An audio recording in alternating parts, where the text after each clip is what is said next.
میں نے کمشنر صاحب سے گزارش کی کہ کچھ گزارشات ایسی ہیں جو ہم آپ سے عرض کرنا چاہتے ہیں، لیکن مختلف شعبہ ہے زندگی کے لوگوں نے مطالبہ کیا کہ ان کے نام سے منسوب کیا جائے کسی نہ کسی اہم جگہ کو، کسی ادارے کو۔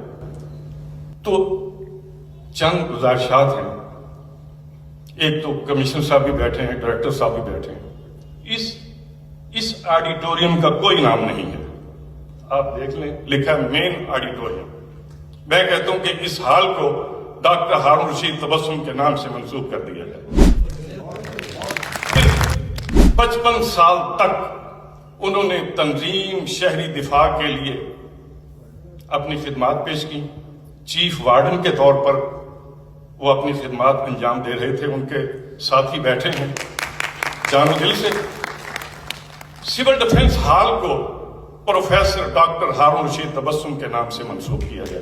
یہ میری یونیورسٹی آف سرگودا کی لائبریری میں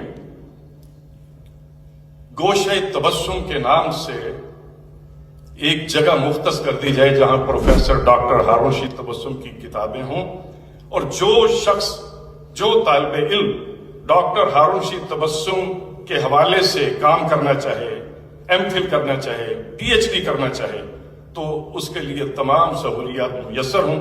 اس سلسلہ میں ہمیں کمشنر سرگودا ڈویژن کی معاونت چاہیے کہ یہ یونیورسٹی آف سرگودا میں ڈاکٹر ہارون رشید تبسم کے لیے ایک گوشہ جو ہے مختص کروانے میں اپنا اثر و رسوخ استعمال کریں گے۔